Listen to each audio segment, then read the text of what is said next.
That's right, folks. It's another episode of the Razzball Fantasy Football Podcast. I'm your host, Bobby Lamarco. We are here live on the Razzball Fantasy YouTube channel, here to break down the NFL free agent preview for quarterbacks. Today, we're going to discuss Kirk Cousins. But before we start the show, I got the guys on the screen. We got Derek Favorite, you got Matthew Stiles, you got Sky Gawasco. We're here to break down some Kirk Cousins talks. But before we get started, guys, we're going to break down some more in depth on the quarterback position. Now, I know, Derek, you're kind of our quarterback guy this offseason. Is there a free agent quarterback that you're kind of keeping an eye on the most and their landing spot that you like to see them land?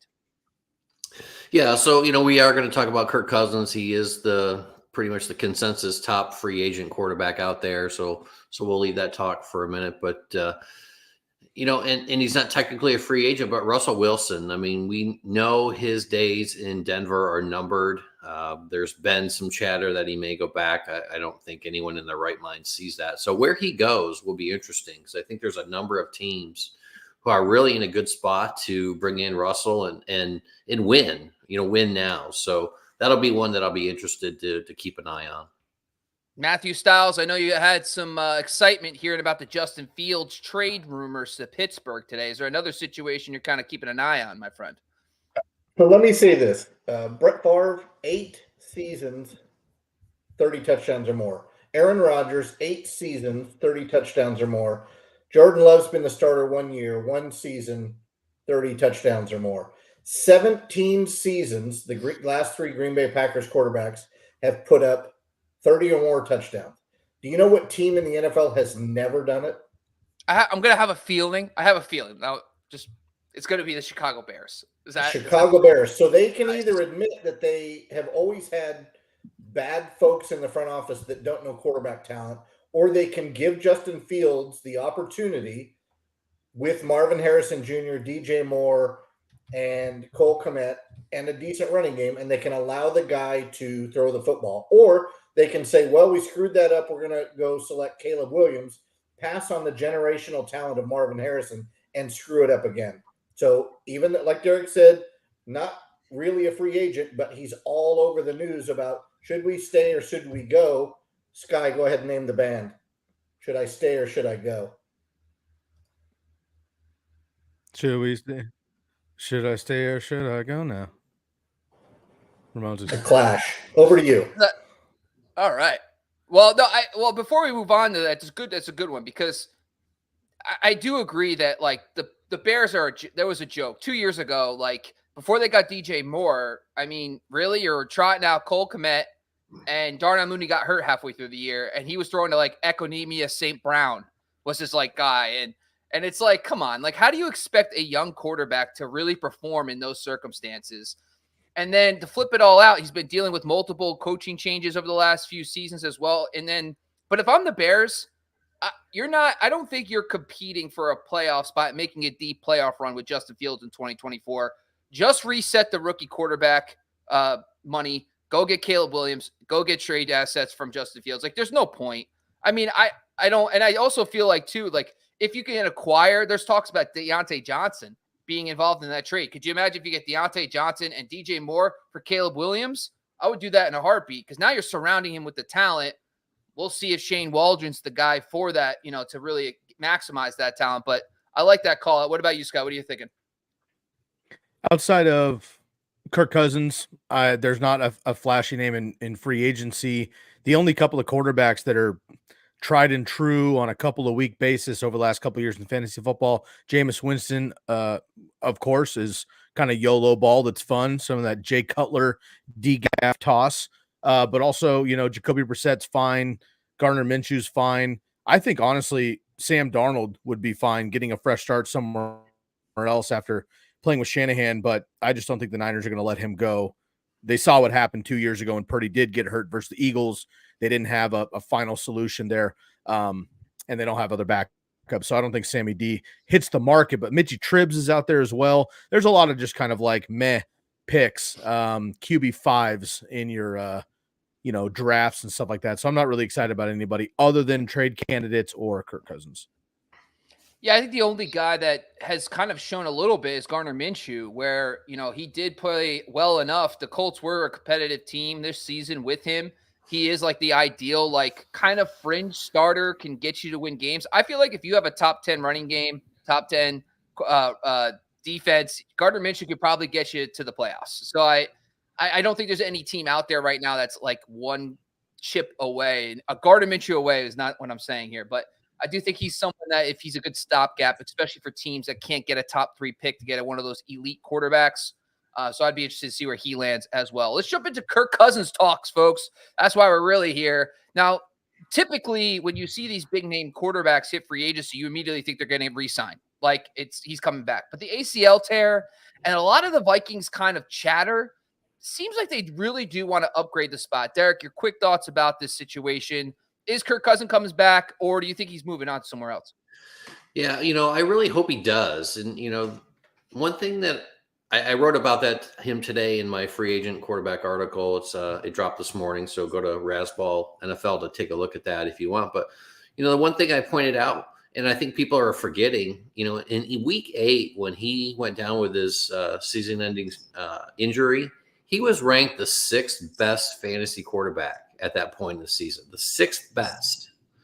And when you look at the expert consensus rankings, he's in the late teens or even early 20s.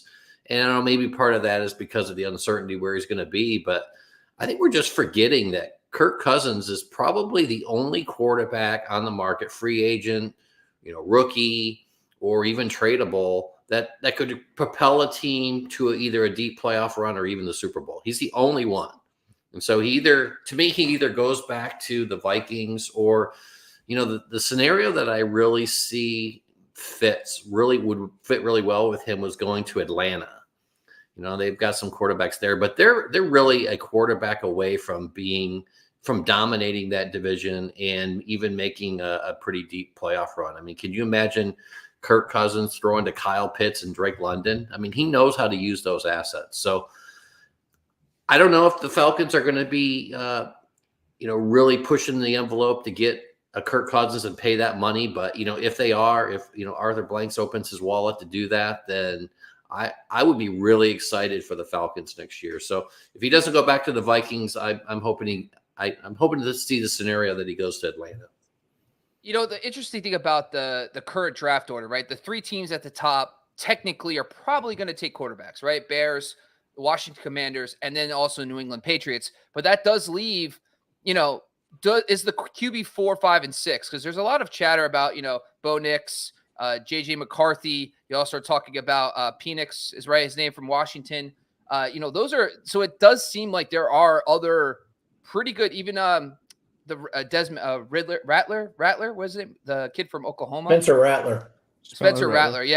Yeah, I know he was on a Netflix TV show like a few years ago in high school, so that was cool that he's making it to the pros. But so it does seem like there might be there's the Raiders, for example, the Steelers, those teams that don't have a top 3 pick, but do have like a little bit of a need. The Broncos, for example, even the Seattle Seahawks, do they feel like they could probably, is one of those 6 guys, do they feel like that guy's a 1st round pick so they can kind of forego and pass on a free agent quarterback? I think that's going to be a lot to discuss because a guy like Kirk Cousins, you're not going to wait until the draft. You have to make a decision right now because someone's going to take him. Someone's going to pick him up. So I do think that's a good thought there. But Derek, Matt, what's your thoughts here about the situation with Kirk Cousins? Are you feeling the Falcons? You think he's returning to the Vikings? What do you got for this one? I think the best spot for him is back to Minnesota. I like Derek's thought about swinging something in Atlanta. The latest rumor I heard was that he's going back to Washington, and I say there's a 0.1% chance that happens. He's already made his bag. He's come out and said, I'm willing to not take the $45 or $50 million contract so we can win. I think really he wants to win, and maybe he gives a little bit of a hometown discount to Minnesota or offers up to Arthur Blank, hey, give me whatever the middle of the road NFL quarterback, starting quarterback deal is. I'll come there, but you got to go get somebody in the draft to help out. We've got the running back. We've got a tight end. They released Jonnu Smith today, or they're talking about doing it. You've got your wide receiver 1. Now go get me something else, and I can come there and help you guys win in a very weak division. When Tampa Bay is the class of the division's pretty weak. So I think it's Minnesota, but I like Derek's thought about Atlanta, and I think there's no way that he goes to Washington. Sky? Yeah, I agree with the guys. I got him going back to Minnesota as well. One team that we haven't really talked about would be maybe the Raiders.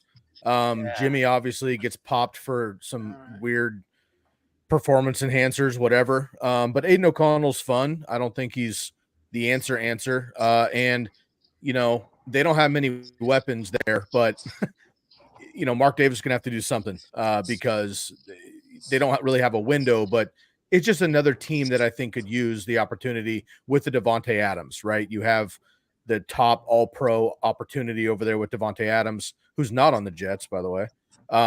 Then, you have the opportunity to maybe bring back Josh Jacobs, which they're talking about potentially doing, which I don't think happens, but I think he stays in Minnesota.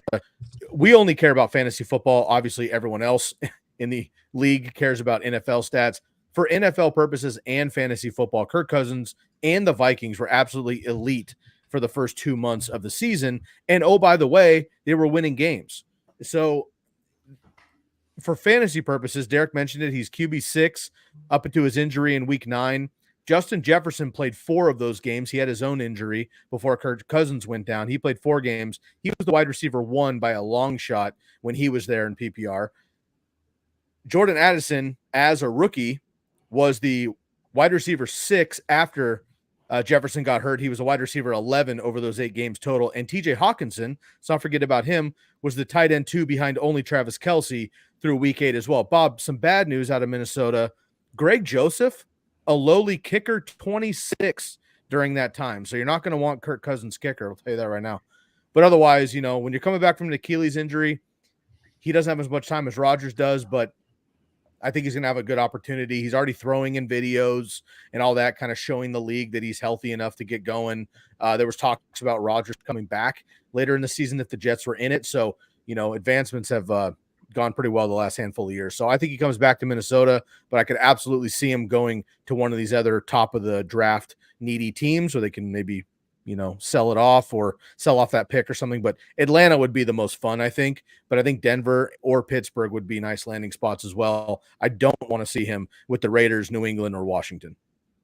There's just been a lot of chatter because of his ties to the McVay Shanahan time with the Washington Commanders.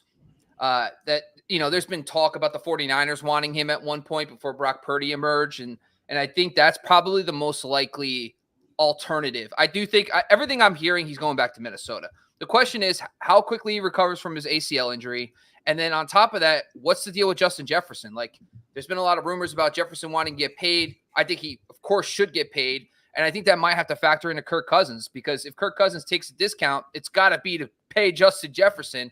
And if you're Kirk Cousins, is there another team really? I mean, yeah, the Falcons are pretty good too, but do you think the Falcons' weapons are better than the Vikings? If you think Jordan Addison and Justin Jefferson and TJ Hawkinson, those 3 guys are probably some of the best skill position group in football. So I do think that. And the other problem with the Vikings, they're middle of the road. Their pick is not good enough to go get one of these elite guys. So I haven't heard any rookies tied to the Vikings either. So I think that's why Kirk Cousins returns. Kevin O'Connell even just came out today and said he's coming home. So I think that makes a lot of sense there as well. Area, before we finalize this discussion today, folks, anybody, Derek, Matt, Sky, anybody have any final thoughts about Kirk Cousins, landing spot, Justin Jefferson, Vikings? Any final thoughts before we close the show? Open floor. Yeah, I would like to see the Vikings run it back one more time, just as a fan. That team they're exciting. They've got some weapons. It would just be nice to see them put it all together and just see how far they could take that team. So I would really like to see him go back. But, if he's got to move on, he's got to move on. I guess better question really is, how worried are we about the ACL? And Jamie jumps on the show to bring up a good point. Achilles, sorry. And then Hawkinson is also hurt, right? So Hawkinson's got the ACL, MCL. Yeah. There you go. All right. I knew there was an ACL out there. I guess we'll throw it to you, Matt, first on this one. Kirk Cousins, is he kind of a fade because of the injury to Hawkinson and his own injury, even if he does return to the Vikings? No. No, I it don't is. think he All is. right.